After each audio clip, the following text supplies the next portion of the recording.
하나님께서 오늘 우리에게 주시는 말씀은 요한복음 1장 1절부터 18절까지의 말씀입니다. 제가 봉독하여 드리겠습니다. 태초에 말씀이 계시니라. 말씀이 하나님과 함께 계셨으니 이 말씀은 곧 하나님이시니라. 그가 태초에 하나님과 함께 계셨고 만물이 그로 말미암아 지은 바 되었으니 지은 것이 하나도 그가 없이는 된 것이 없느니라. 그 안에 생명이 있었으니 이 생명은 사람들의 빛이라. 빛이 어둠에 비추되 어둠이 깨닫지 못하더라. 하나님께로부터 보내심을 받은 사람이 있으니 그의 이름은 요한이라. 그가 증언하러 왔으니 그 곧 빛에 대하여 증언하고 모든 사람이 자기로 말미암아 믿게 하려 함이라. 그는 이 빛이 아니요 이 빛에 대하여 증언하러 온 자라. 참빛 곧 세상에 와서 각 사람에게 비추는 빛이 있었나니 그가 세상에 계셨으며 세상은 그로 말미암아 지은 바 되었으되 세상이 그를 알지 못하였고 자기 땅에 오매 자기 백성이 영접하지 아니하였으나 영접하는 자 곧 그 이름을 믿는 자들에게는 하나님의 자녀가 되는 권세를 주셨으니 이는 혈통으로나 육정으로나 사람의 뜻으로 나지 아니하고 오직 하나님께로부터 난 자들이니라.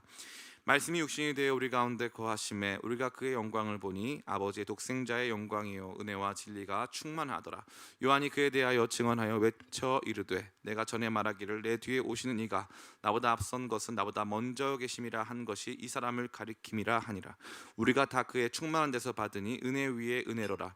율법은 모세로 말미암아 주어진 것이요 은혜와 진리는 예수 그리스도로 말미암아 온 것이니라.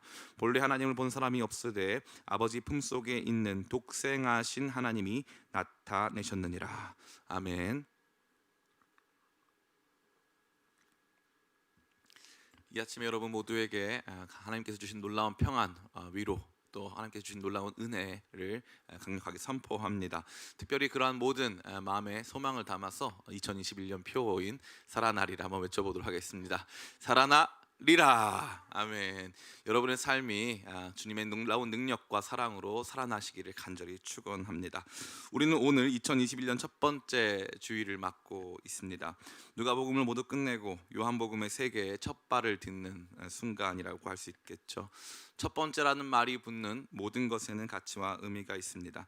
아무쪼록 오늘 우리가 처음 시작하게 되는 2021년과 요한복음 강해의 첫 출발이 복되고 아름답기를 소망합니다. 특별히 오늘 우리가 읽은 본문의 말씀이 새해 첫 번째 주일을 맞이하는 우리에게 얼마나 큰 기대와 설레임을 주는 말씀인지 모르겠습니다. 태초에 생명, 빛과 같은 이미지들이 우리에게 많은 메시지를 던져줄 뿐만 아니라 우리 모두에게 엄청난 영적 유익을 주고 있는 것입니다. 요한복음은 끊임없이 지속적으로 우리 모두에게 예수 그리스도 안에서 누리는 생명에 대해서 말해주고 있습니다. 그렇기 때문에 우리 2021년을 넘어서서 요한복음 말씀을 나누는 이러한 모든 시간들 속에서 그러한 생명의 역사가 여러분 가운데 충만하길 원하고 그러한 생명의 역사의 충만함에 대한 기대와 소망이 우리의 마음 가운데 오늘 시작되는 우리 요한복음 강의를 시작하는 우리의 마음 가운데 충만하기를 간절히 바랍니다. 요한복음은 별명이 있습니다. 요한복음의 별명은 바로 독수리 복음서랍니다. 독수리는 태양을 정면으로 응시해도 눈이 멀지 않습니다. 태양을 정면으로 응시해도 눈이 멀지 않는 독수리와 같이 요한복음은 예수님의 정체성, 예수님이 하나님이시라고 하는 바로 그 정체성을 정면으로 응시하여 우리 모두에게 보여주는 말씀이라 할 수 있습니다. 위대한 영화나 오페라, 악극 등에는 서곡이 있습니다. 오버추어라고 하는데요. 서곡은 전체의 주제를 잘 표현해 주어서 전체의 구도와 이미지를 세팅해 주고 뒤이어 전개될 내용들에 대한 암시를 우리 모두에게 던져주고 있는 것이죠. 오늘 우리가 읽은 부분 역시도 요한복음에 있어서는 그러한 서곡에 해당한다고 할 수 있습니다. 특별히 이 서곡은 다른 복음서보다는 훨씬 더 장엄한 모습입니다. 그래서 이 서곡은 이 이야기의 주인공이 되시는 예수님을 온전히 증거하고 또한 그 안에서 누리게 되는 생명의 역사를 풍성하게 우리 모두에게 암시해 주고 있는 것입니다. 또한 이 요한복음의 서문은 한편으로는 서곡에 해당하지만 또 다른 한편으로는 마치 높은 산 위에 위치한 전망대와 같은 모습을 보여주고 있습니다. 이 전망대에 올라가면 그 밑에서는 보이지 않았던 것들이 보이거든요. 그런데 특별히 산을 조망하는 전망대에 가보면요, 이 산맥 전체를 조망하면서 이 산에서 중요한 봉우리들이 무엇인가를 표시해 줍니다. 마치 요한복음은 그와 같은 역할을 하고 있는 것이죠.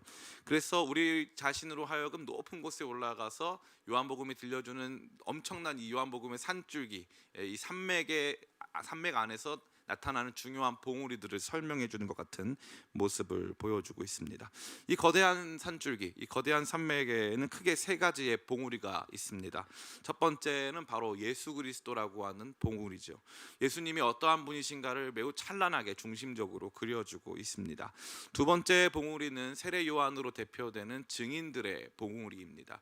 증인들이 어떻게 변화되어서 어떻게 예수 그리스도를 증언하고 있는가를 보여주고 있죠.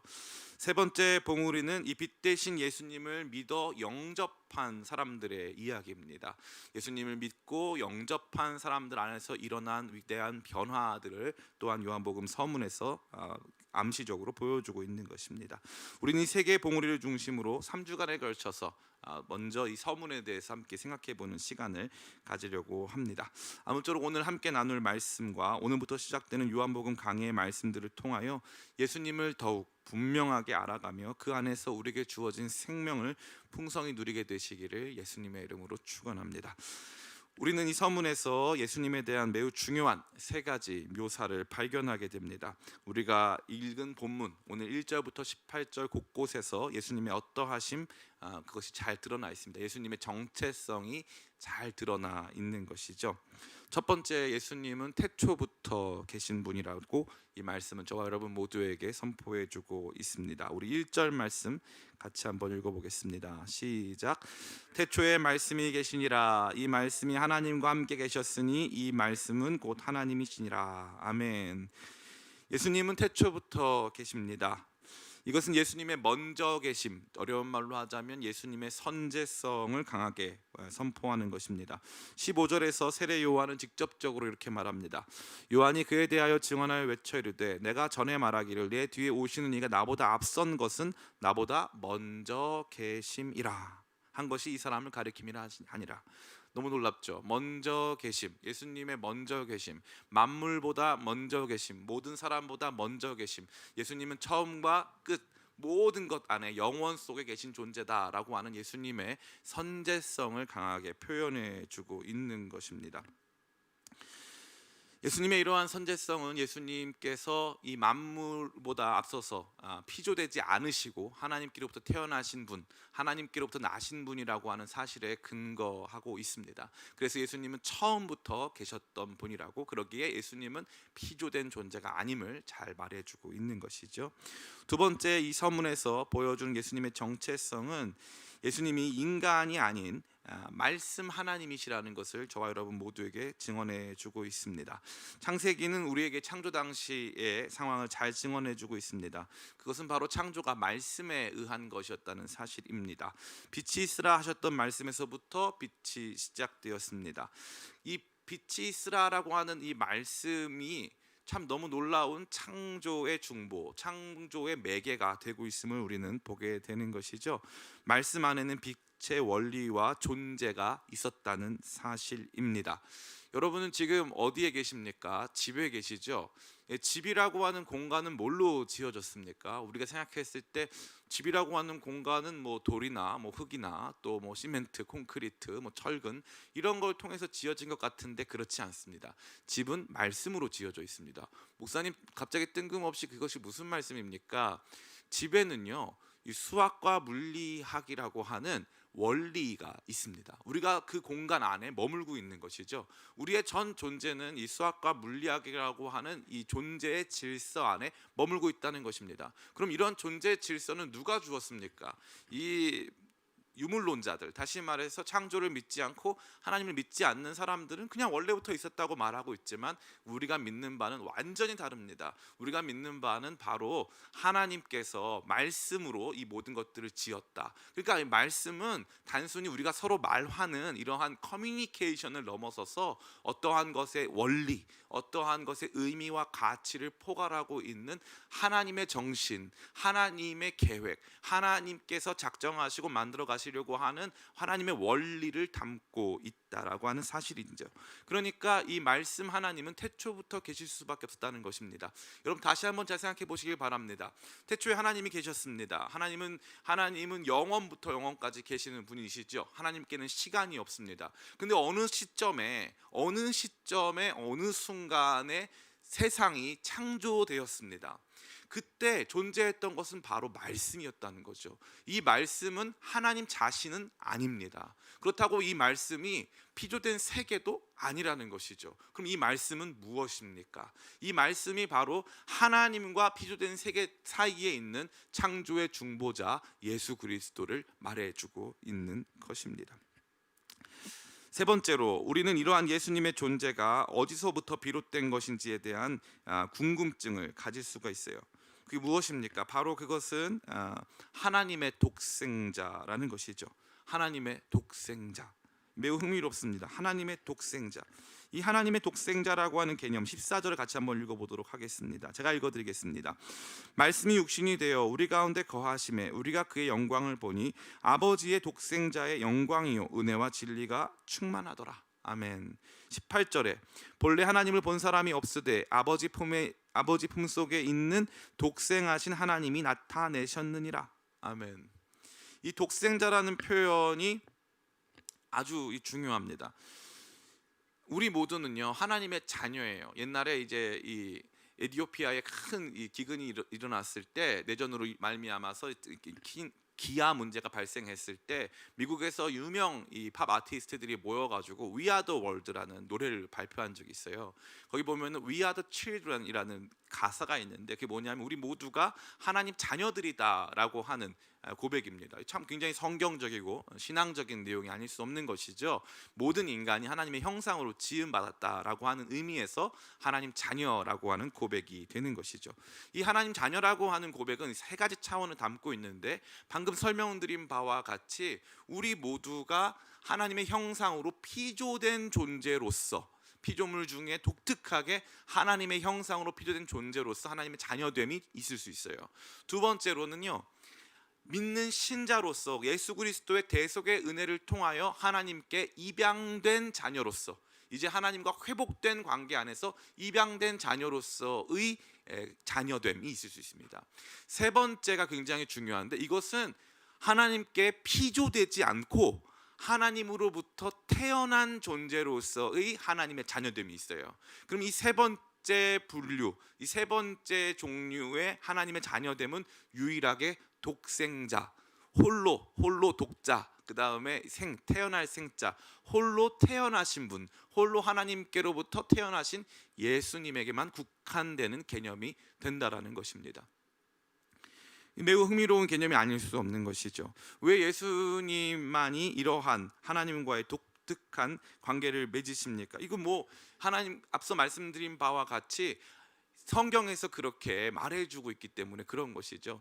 이 처음부터 말씀이 존재했다는 거예요. 이 말씀은 피조물도 아니고 그렇다고 하나님도 아닙니다. 이 말씀은 바로 하나님으로부터 나온 존재라는 것이죠. 이것이 바로 하나님의 독생자 예수님을 표상하는 내용이 된다는 것입니다. 이 하나님의 독생자이신 이 예수님께서 놀라운 것은 우리 가운데 어떤 일을 행하십니까? 그것은 다른 것이 아니라 하나님의 독생자 예수님으로부터 모든 것이 나타났다, 모든 것이 그 예수님으로부터 보여졌다라고 말해주고 있어요. 18절 다시 한번 읽어드리겠습니다. 본래 하나님을 본 사람이 없으되 아버지 품속에 있는 독생하신 하나님이 나타내셨느니라 라고 되어 있죠. 흥미롭습니다. 독생하신 하나님이 나타나셨느니라가 아니에요. 그죠? 독생하신 하나님이 나타내셨다. 무엇을? 하나님을 본 존재는 없는데 하나님을 보여주었다라는 것이죠. 그러니까 이 독생하신 하나님이신 예수님이 우리 가운데 하나님이 어떠한 분이신지 하나님의 존재를 완전히 풍성하게 드러냈다라고 말해주고 있는 것입니다. 사도 요한은 이러한 놀라운 이야기를 우리 가운데 증언해주면서 한 가지 독특한 그림을 그려주죠. 그것은 무엇입니까? 바로 성전의 그림입니다. 성전의 그림. 특별히 14절에 이렇게 기록되어 있어요. 말씀이 육신이 되어 우리 가운데 거하심에 우리가 그의 영광을 보니 아버지의 독생자의 영광이요 은혜와 진리가 충만하더라. 이렇게 되어 있습니다. 여기 보면요, 우리 가운데 거하시다라는 표현이 굉장히 중요한데 헬라어로 스케오오라고 합니다. 이것은요, 원래 의미로 보자면 성막을 치다라는 의미예요. 성막을 치다. 말씀이 육신이 되어 우리 가운데 거하심에는 성막을 치다라는 것을 말하는 거죠. 그러니까 예수님은 마치 아무것도 없는 광야 한가운데 당신의 백성들과 함께하기 위해서 하나님께서 성막을 치라고 명령하셨던 것 같은 모습이다라는 것입니다. 성막은 하나님의 임재를 상징하고요, 뿐만 아니라 하나님께서 죄사하셔서 그곳에서 죄사함의 역사를 통해서 하나님 백성들과 교제하시는 장소를 말하는 거죠. 그러니까 이 성막은 매우 초라해 보이지만 하나님의 전 존재를 담고 있는 내용이 아닐 수 없다는 것입니다. 그러니까 예수님은 이 땅에 육신을 입고 오셨는데 그 예수님이 성막이다. 예수님이 하나님의 임재를 표상하고 하나님의 하시는 모든 일들이 이 땅 가운데 이루어지는 유일한 통로가 된다라는 것을 저와 여러분 모두에게 말해주는 것입니다. 또한 그 가운데 우리가 생각해 봐야 될 단어는 바로 은혜와 진리입니다. 14절 다시 한번 읽어드리겠습니다. 말씀이 육신이 되어 우리 가운데 거하심에 우리가 그의 영광을 보니 아버지의 독생자의 영광이요 은혜와 진리가 충만하더라. 이 은혜와 진리는 무슨 뜻입니까? 이 은혜와 진리는요, 하나님의 성품을 말하는 거예요. 하나님의 성품을 딱 두 단어로 말하면 언제나 은혜와 진리예요. 히브리어로 헤세드 베에메트라고 하죠. 은혜와 진리가 하나님의 성품이에요. 그러니까 독생하신 예수님 안에서 우리가 하나님의 전 존재, 하나님의 임재와 하나님의 어떠하심을 다 볼 수 있는데 그 중심적인 내용이 바로 은혜와 진리라는 것입니다. 17절은 이렇게 말해주고 있습니다. 제가 읽어드리겠습니다. 율법은 모세로 말미암아 주어진 것이요 은혜와 진리는 예수 그리스도로 말미암아 온 것이다. 아멘. 율법과 은혜의 진리를 서로 대조하여 설명하기 위해서 이 말씀을 주신 것이 아닙니다. 그렇게 하면 이 말씀을 오해하는 것이죠. 도리어 율법은 은혜와 진리를 담아 우리에게 알려주는 역할을 합니다. 그러니까 이 말씀은 모세가 한 역할은 율법이라고 하는 형식을 제공한 것뿐이고 그 안의 중심, 그 안의 메시지의 본질은 바로 예수 그리스도 안에 다 나타나 있던 것이다. 예수 그리스도가 바로 그 은혜와 진리의 본체다라고 저와 여러분 모두에게 설명해 주고 있는 것이죠. 그러니까 예수님 안에서 모든 것들이 다 보여지고 나타났다. 특별히 하나님의 어떠하심이 다 보여지고 나타났다. 예수님이 바로 그러한 분이시다라는 것을 저와 여러분에게 말해주고 있는 것입니다. 그러니까 설명해 보자면 예수님은 태초부터 계신 분이시고 예수님은 말씀 하나님이셔서 모든 것들이 예수님을 통해서 이 땅 가운데 지음 받았고 예수님은 독생하신 하나님의 아들이셔서 이 땅 가운데 오심으로 하나님의 모든 것, 하나님의 존재와 그분의 성품의 모든 것을 우리 가운데 디스플레이, 보여주시는 분이라는 점을 이 말씀 요한복음의 서문은 잘 보여주고 있는 것이죠. 자, 이와 같은 세 가지의 메시지를 통해서 우리는 또한 세 가지의 영적 메시지를 발견할 수 있어요. 첫 번째로 우리가 예수님을 좀 더 깊이 이해해야 한다는 것입니다. 예수님을 깊이 이해하고 생각하고 바라봐야 한다는 거죠. 요한복음은 앞서 설명드린 바와 같이 독수리 복음서입니다. 다른 복음서가 예수님을 역사적으로 혹은 예수님의 여러 가르침들을 중심으로 해서 예수님의 탁월하심을 선언하고 있다면, 증명하고 있다면, 요한복음은 증명이 아닌 선포로 시작되고 있는 거죠. 우리의 눈을 쫙 끌어올려서 그분을 우러러 보도록 한다는 것입니다. 마치 우리가 볼 수 없지만 태양을 마치 직면하면서 태양을 직시하면서 바라보는 것처럼 눈을 쫙 들어서 보게 한다는 것이죠. 그 영광에 휩싸여서 예수님을 볼 수 있도록 우리의 시선을 끌어올려주고 있는 내용이라 할 수 있는 것입니다. 신앙생활을 하다 보면 눈을 바닥에 깔고 신앙생활 하시는 분이 있어요. 그런데 참 저는 그 모습이 너무 안타깝습니다. 신앙생활 주님을 믿습니다 하면서 눈은 바닥을 향해 있어요. 그러니까 모든 것은 이 바닥 안에서 하나님을 보길 원하는 거죠. 바닥에서, 내 삶의 지경에서 하나님이 역사하실 때만 하나님을 볼 수 있는 것입니다. 이것은 매우 안타까운 현상이 아닐 수 없는 것이죠.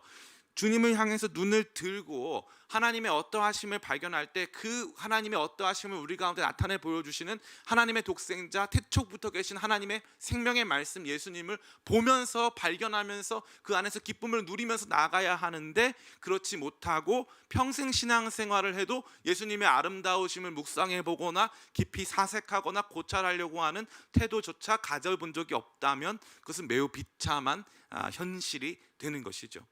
요한복음은 저와 여러분에게, 요한복음은 물론 은혜의 복음서이고 물론 생명의 복음서입니다. 그럼에도 불구하고 그 은혜와 모든 생명이 바로 태초부터 계신 하나님의 말씀이신 예수님께 있음을 강력하게 선포하고 있는 거죠. 그러니까 그 예수님에게 집중하고 예수님을 바라보고 우러러보기 시작할 때 놀라운 변화가 시작되는 것을 말해주고 있는 것입니다. 우리가 아까 불렀던 찬송가 중에 찬송가 79장이 있습니다. 주 하나님 지으신 모든 세계. 이 찬양은 우리에게 종종 봄철과 가을철에 야유 예배를 통해서 자주 고백됩니다. 그래서 산 중턱에 올라서 약간 너른 평지를 만나게 되면 다 같이 김밥을 먹으면서 주 하나님 지으신 모든 세계를 부르는 거죠. 우리는 언제나 이 주 하나님 지으신 모든 세계의 1절과 2절에 깊이 몰입해 있습니다.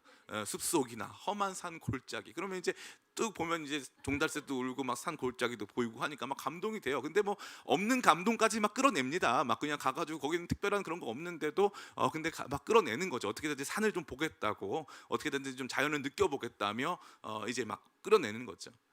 근데 그 찬양의 3절이 뭔지 아세요? 주님의 높고 위대하심을 노래하는 3절이 뭔지 아세요? 주 하나님 독생자 아낌없이. 그게 3절이에요. 그러니까 그 찬양은요, 지으신 모든 세계를 이 찬송가는요, 지으신 모든 세계를 바라보다가 우리에게 주어진 삶의 현실, 뭐 숲속이나 이 새들, 뭐 이 작은 시내, 그거 바라보다가 갑자기 뭘 보냐면요, 주 하나님 독생자 아낌없이 우리를 위해서 보내주셨네. 십자가에서 못 박혀 죽으신 주, 내 모든 죄를 대속하셨네. 주님의 높고 위대하심을 이렇게 나가는 거거든요. 우리의 시선이 세상을 넘어서 하나님 행하신 일들로 나가는 거거든요. 예수님의 크고 놀라우심, 그분 안에 있는 은혜와 진리를 향해서 막 우러러 보는 거거든요. 그러니까 가만히 있다가도 예수님이 너무 아름다우시니까, 너무 놀라웠고 너무 신비로우니까 막 가슴이 뛰고, 그것 때문에 막 마음이 기쁘고, 다른 어떤 종교와 비교해도 우리가 믿는 신앙이 너무 놀라워서 너무 막 감사하고, 이런 날이 있어야 된다는 거거든요. 제가 참 안타까운 것이 무엇이었냐면은, 많은 분들이 이제 저희 교회에 다녀가신 분들이 계시는데 그분들 중에 이런 말씀하신 분들이 계세요. 이요한 목사님은 신대원 졸업한 지가 얼마 안 돼가지고 말씀이 신선하다. 그래서 주로 이제 신학적인 얘기, 주석적인 얘기 많이 한다. 공부를 많이 해서 그렇다. 공부를 최근에 해서 그렇다. 이런 얘기를 많이 하시는데 안 그렇습니다. 저는 대학교를요 29살에 입학했어요. 제가 왜 대학교를 29살에 입학했느냐, 신학교를 안 가려고 하다가 29살에 간 거예요. 29살에. 그러면 제가 그동안 무슨 신앙생활을 했느냐, 무슨 뭐 사랑의 교회 뭐 이런 큰 교회들 다니면서 큰 집회 열고 아주 큰 목사님들 말씀 들으면서 신앙생활 했단 말이에요. 근데 그러고 나서 했는데, 저는 평생을 30살 가까이를 신앙생활을 했는데 예수님을 모르더라고요. 그래서 제 찬양은요, 주 하나님 지으신 모든 세계, 숲속이나 험한 산 골짜기에서 그거 보면서 그때 또 때로는 주시는 은혜, 작은 은혜에 만족하면서 그렇게 신앙생활을 한 거예요. 그런데 정말 제가 기도를 깊이 하니까 예수님을 좀 알아야겠더라고요. 그러고 나서 말씀을 읽었더니 성경은 전체가 예수님 얘기인데 나는 예수님 얘기를 전혀 모르고 땅만 보고 신앙생활 했더라고요. 요한복음은 눈을 쫙 들어주는 거예요. 태초에 말씀이 계시니라. 이 말씀이 하나님과 함께 계셨으니 이 말씀이 곧 하나님이라. 말씀 안에는 생명이 있었는데 이 생명은 사람들의 빛이라. 우리 모두로 하여금 엄청나게 놀라운 이야기를 전해주고 있는 것이죠. 우리의 시선을 예수님께 고정시키는 거예요. 신앙생활을 10년, 20년, 30년 해가면서 삶의 치열한 문제들을 다뤄가다 보니까 삶의 문제들을 신앙 안에서 감내해내고 이겨내는, 극복하는 일들은 조금 익숙해졌어요. 그런데 너무 이 땅의 문제와 신앙을 직결시키는 일에만 급급하다 보니까 잠시 멈춰서 아무 일도 일어나지 않을 때 그 주님의 아름다우심을 묵상하고 바라보고 감사하는 일들에 대해서는 우리가 둔감하더라. 왜 복음서가 4개나 존재합니까? 예수님을 역사적으로 증명해내고 예수님 행하신 놀라운 기적을 다 표현해내기 위해서만 했다면 복음서가 4개가 있을 필요가 없어요. 이 복음서가 4개가 있어야 되는 굉장히 중요한 측면은 마지막 이 요한복음이 완성시켜주고 있는 것에 있는데, 그것은 예수님을 깊이 우러러보는 거예요. 예수님을 보는 거예요. 그냥 보는 것만으로도 기뻐하고 감사할 수 있어야 된다는 거죠. 저는요, 예전에 이 신앙적인 회의를 느낄 때가 참 많았어요. 왜냐하면 다른 종교의 기도가 있습니까, 없습니까? 있어요. 그럼 우리가 기도 더 많이 합니까? 그 종교가 더 많이 합니까? 제가 보니까요, 교회 다니시는 분들이 옛날에는 이 삼각산이나 청계산 올라가셔서 나무뿌리 많이 자연 훼손하고 나무뿌리 많이 뽑아봤는데, 요즘에 그런 분들도 많이 없고, 이슬람교는요 5번씩 기도합니다. 공항에 기도실 있잖아요. 그거 여러분 들어가지 마세요. 공항 기도실 여러분을 위한 거 아니에요. 공항 기도실 가면 다 이슬람 교도들이 있는 거예요. 예. 그 사람들 중에 신실한 사람들은 비행기 안에서도 기도해요. 하루 5번씩 꼭 기도합니다. 절에 가면 몇 번 절하죠? 108번. 아마 교회에서 108번 하자 그러면 아무도 안 할 것 같은데 108번씩은 막 그거 해요. 최근에 이제 연말이 됐지만 올해는 못 갔겠지만 많은 분들이 팔공산 갓바위 유명하지 않습니까? 갓바위 올라가서 막 기도하는 거예요. 기도 많이 합니다. 그래서 제가 많은 생각이 들었어요. 기독교랑 다른 종교랑 다른 게 뭐지? 저 그 생각 진짜 많이 했어요. 다른 종교랑 다른 게 뭘까? 다른 종교는 복에 대해서 말하지 않습니까? 복 받는다 그래요. 요즘에는 무슨 일도 있는지 아세요? 어떤 분이 이렇게 막 이 점성술 막 이런 거 하시는 분들 있잖아요. 역술인들. 그런 분들이 너무 잘 맞추는 거예요. 우리 인생에 대해서 잘 맞춰요. 그런 분들이. 그럼 때로는요, 좀 조심스러운 표현이지만 그런 종교가 더 능력 있어 보여요. 그런 종교가 훨씬 능력 있어 보인다고요. 그럼 우리는 뭐 믿냐 이거죠. 우리는 도대체 뭐냐 이거죠. 우리 신앙의 신앙됨, 우리 신앙의 신앙됨의 중심이 어디에 있느냐, 우리가 뭐가 다르냐, 뭐가 우리에게 가장 아름답고 가장 자랑스러워할 만한 것이냐를 묻는다면 예수 그리스도여야 되거든요. 그런데 평생의 신앙생활에도 이 고백이 안 나온다면 요한복음을 다시 한번 읽어보세요. 요한복음에는요, 태초부터 계신 생명의 말씀 예수님이 그대로 드러나 계시고요, 그 예수님은요 은혜와 진리가 충만해요.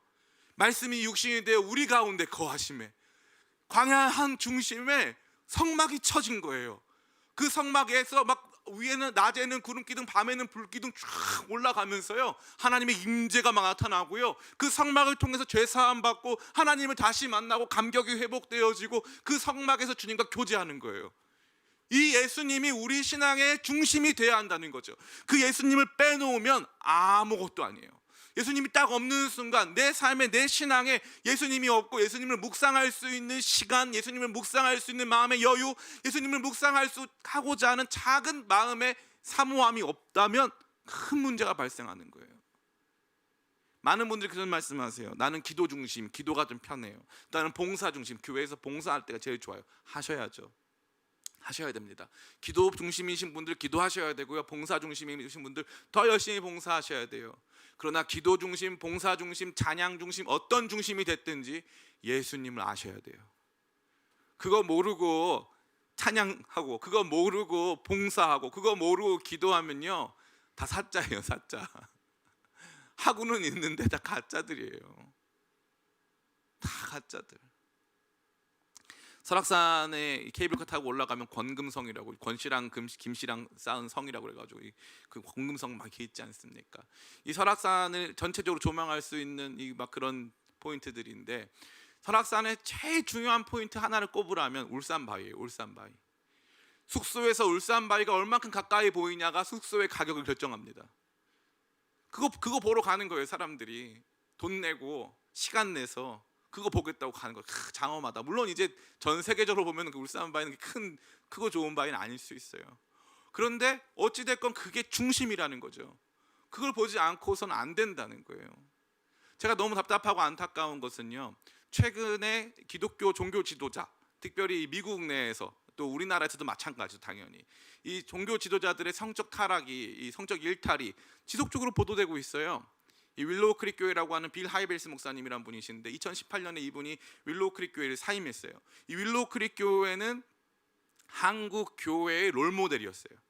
그래가지고 맨날 매번 목회자들 미국 거기 가가지고 이제 가면서 답사 가가지고 그 교회가 예배드리는 법, 그 교회의 사역 철학들을 지켜봤죠. 근데 너무 놀라운 것은 이분이 2018년도에 성적인 추문 문제로 사임하게 됐어요. 최근에는 21세기를 대표하는 이 기독교 변증가, 이 라비 제카리아스라고 하는 분이 계신데, 이분이 본인이 운영하던 스파 직원들을 상습적으로 성추행하고 성희롱하고 또 정말 하선 안 되는 일들을 해가지고 사후에, 그분 돌아가신 후에 엄청난 추문이 일어났습니다. 제가 무슨 말씀 드리는 거예요? 많은 분들이 신앙생활을요, 예수님 없이 목회자 보면서 하는 거예요. 누구 목사님이 짱이다, 누구 목사님이 최고다, 누구 목사님이 설교 잘한다. 제가 한 기도원에 올라갔습니다. 기도원에 올라갔는데 이 미국에서 시카고 헤브론 교회라고 시카고에서 제일 큰 한인 교회인데, 헤브론 교회에서 오신 장로님을 같은 방을 썼어요. 근데 그 장로님이 저한테 이러는 거예요. 전도사님이 봤을 때 설교 누가 제일 잘하냐. 그래서 제가 누구 목사님도 잘하고 누구 목사님도 잘하고 막 얘기했어요. 그러니까 그분도 막 신나가지고 누구 목사님 잘하고 누구 목사님 잘한다 막 이런 얘기를 하더라고요. 거기서 그 방에서 그 장로님하고 저랑 예수님 얘기는 안 했던 것 같아요. 목사님들이 기독교에 어찌 보면 신앙의 대상은 아니라 할지라도 신앙으로 우리를 이끌어가는 너무 중요한 분들이 계셔서 정작 우리가 봐야 하는 예수님을 못 보게 하는 것은 아닌가라는 생각이 많이 들어요. 대구에 한 목사님이 계신데, 그 목사님은 이제 평생 하시는 일이 뭐냐면 설교 비평만 해요. 많은 분들이 그 목사님 은혜 못 받겠다 하는데 저도 그럴 것 같아요. 설교 비평을 업으로 하시는 분이에요. 근데 제가 개인적으로 굉장히 좋아하는 목사님 계셨는데, 그 목사님을 비평하면서 이런 표현을 쓰더라고요. 인격이 복음을 가리더라. 저는 처음에 너무 꼬이신 분이다, 이분 너무 비판적이셔가지고 좋은 인격을 가진 목사님한테도 저렇게 말하는구나라고 생각했어요. 인격이 복음을 가리더라. 근데 곰곰이 생각해 보니까 그분 말이 맞아요. 목사님이 너무 고상한 인격을 가지고 있다 보니까 사람들이 예수님보다 목사님을 믿더라고요. 그거 보면서 요한복음 2021년에 출발을 하나님께서 요한복음에 주신 의미는 뭘까? 물론 감사하게도 우리 교회는 제가 예수님을 대체할 만한 그런 스타일의 교회는 아니에요. 그러나 그럼에도 불구하고 우리가 늘 다시 한번 돌아가고 다시 한번 시작할 수 있는 지점은 바로 이 지점인 거죠. 우리가 진짜 봐야 하는 것은 무엇이냐? 예수님 봐야 된다 이거예요. 예수님을 보려면 어떡합니까? 예수님 눈으로 볼 수는 없잖아요. 그죠? 예수님을 여러분이 무슨 유튜브를 통해서 예수님 볼 수 있는 건 아니지 않습니까? 그럼 예수님을 뭘로 통해서 보는 거죠? 말씀을 읽음으로, 또 그 말씀에 대해서 깊이 묵상하고 사색하고 그 말씀에 대해서 지성적인 활동을 하면서 예수님을 보는 거예요. 예수님 이런 분이시구나, 이런 분이시구나. 요한복음처럼 그걸 잘 보여주는 게 없어요. 나는 무엇이다 라고 하는 자기선언 딱 7개 나오고, 예수님께서 베푸신 기적 상징적으로 딱 7개 나옵니다. 그 얼마나 놀랍습니까? 마치 이게 다 계산된 것 같아요. 예수님이 어떠한 분이신가, 끊임없이 반복되어지는 주제들, 너무 탁월하고 너무 아름답고 누가 계산해서 썼다 한다면 정말 그 사람 상 주고 싶을 만큼 너무 놀라운 말씀이 바로 요한복음인데, 그 중심에 예수님이 있다는 거예요. 저는 여러분들이 2021년 다른 모든 기도의 제목보다 먼저 주님, 우리 신앙 예수님 바라보게 도와주세요. 사람 바라보면 여러분 실망합니다. 목사 바라보면 실망하는 거예요. 교회 바라보면 실망합니다. 예수님 바라보고 신앙생활 하는 거예요. 이 땅의 문제들 바라보고 신앙생활 하면요, 실망할 상황이 훨씬 많습니다. 예수님 바라보면요, 예수님의 아름다우심을 보게 돼요. 너무 아름다우시다, 은혜와 진리가 충만하다, 여기서 이런 모습이셨구나, 예수님이 이렇게 하셨구나, 그거 발견하면 막 심장이 뛰고 그때부터 너무 기뻐요. 특별히 제가 여러분에게 제안드리고 싶은 것은 예수님을 다른 종교의 지도자들 혹은 다른 종교의 신앙적 대상들과 비교하면서 보라 이거예요. 이게 비교하지 않으면 잘 몰라요. 비교해서 보면 멋있어 보여요. 최근에 저희 집사람하고 저랑 찍은 사진 이렇게 봤는데, 저는 제가 멀쩡하고 괜찮은 사람인 줄 알았거든요. 근데 보니까 저희 집사람 얼굴이 하얗고 좀 되게 까맣더라고요. 제가 더 까매 보이는 이유는 뭐냐면 옆에 하얀 사람이 있으니까 더 까매 보인 거잖아요. 그와 같이 예수님을 중심으로 해서 뭐 다른 종교의 신앙, 뭐 알라신이라든지 아니면 그 알라신은 우리 가운데 전해주는 마호멧이라든지 아니면 석가모니라든지 아니면 힌두교의 여러 신들이라든지 아니면 사람들이 생각하고 형상화하는 여러 가지 탁월한 사람들, 위대한 사람들의 이야기를 비교해서 보는 거예요. 그러면요, 예수님 같은 분은 없어요. 거기에서 막 마음 안에 막 기쁜 희열이 넘치는 줄을 믿습니다. 올 한 해 예수님을 깊이 알고자 힘쓰는 저와 여러분 다 되시기를 예수님의 이름으로 축원합니다. 두 번째로, 이 예수님 안에 생명이 있음을 여러분들이 기억하시기를 간절히 바랍니다. 우리 말씀 같이 한번 읽어보겠습니다. 우리 1절부터 3절입니다. 1절부터 4절입니다. 같이 한번 읽어보겠습니다. 시작. 태초에 말씀이 계시니라. 이 말씀이 하나님과 함께 계셨으니 이 말씀은 곧 하나님이시니라. 그가 태초에 하나님과 함께 계셨고 만물이 그로 말미암아 지은 바 되었으니 지은 것이 하나도 그가 없이 된 것이 없느니라. 그 안에 생명이 있었으니 이 생명은 사람들의 빛이라. 아멘.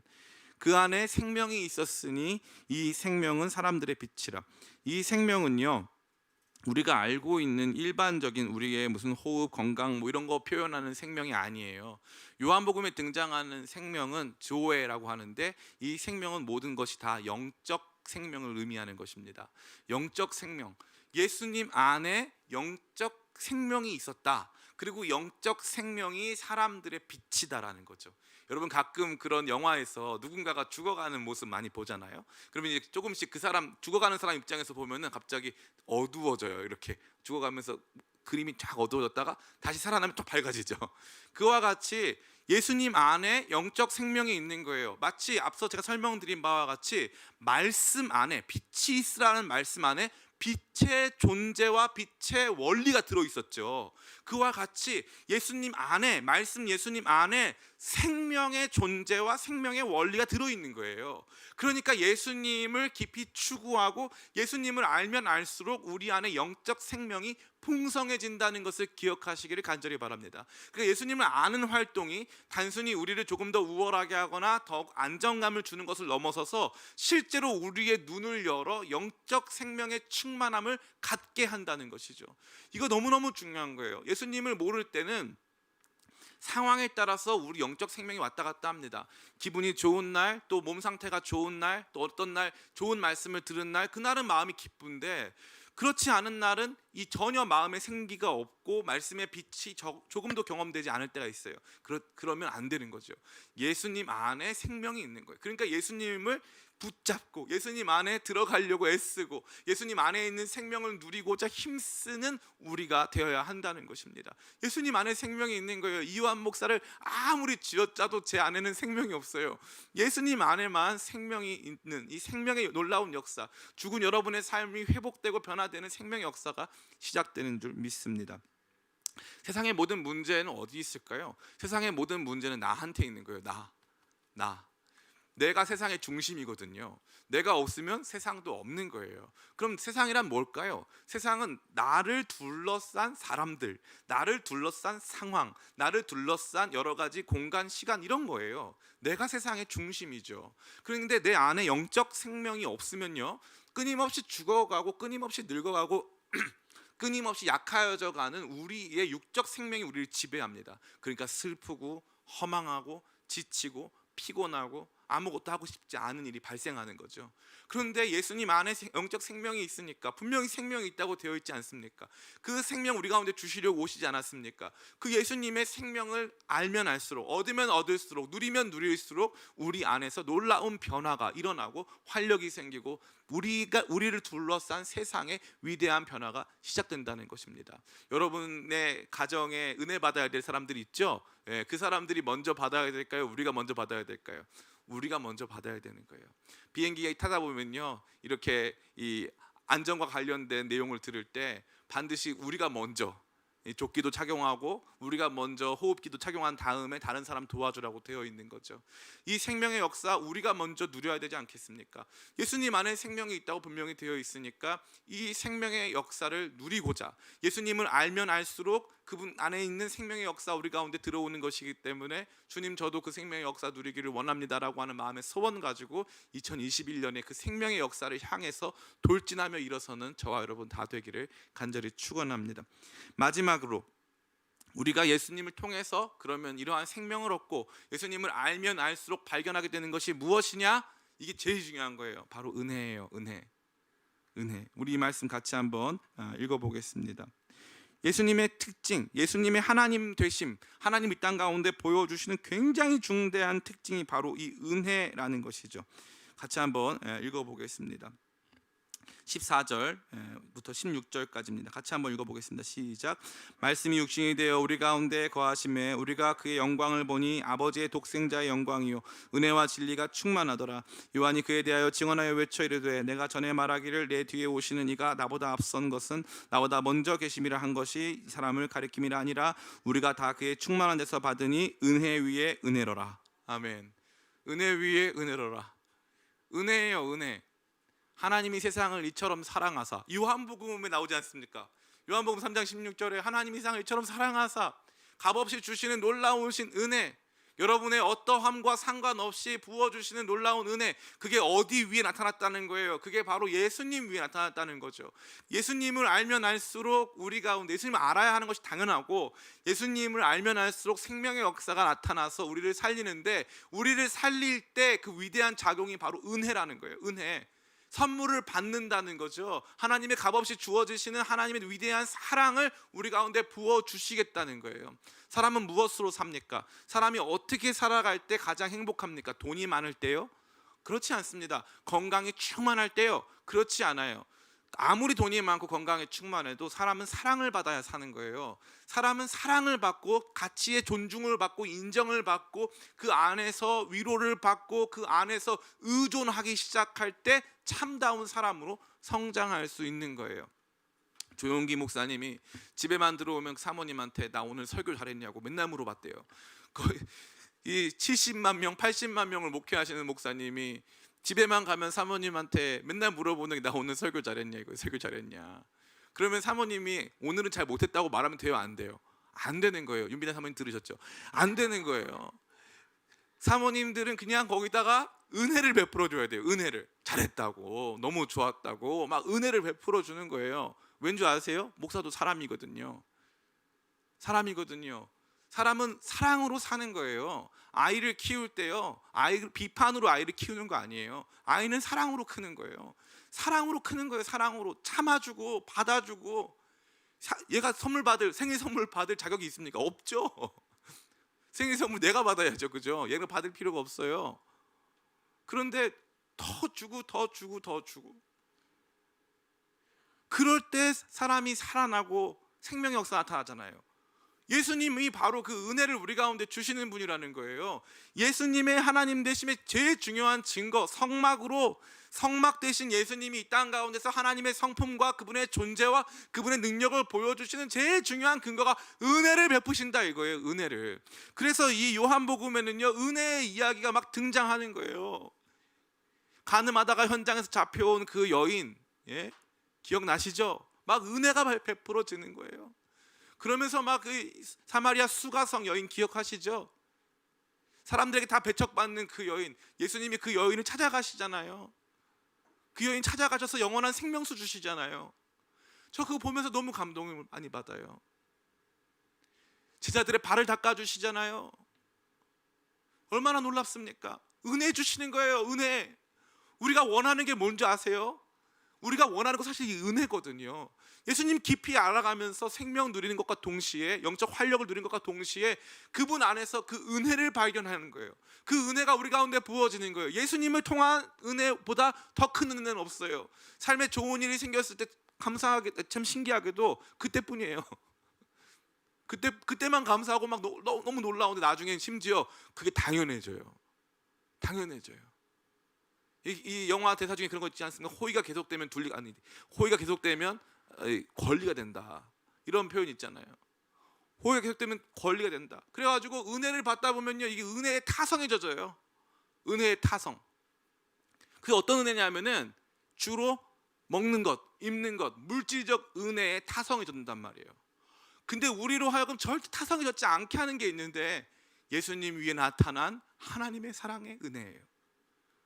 그게 회복되기 시작하면요, 무슨 삶에 좋은 일이 아무것도 없는데 예수님 안에서 너무 기쁘고 즐겁고 감사하고 그것으로 말미암아 변화가 되어지는 것이죠.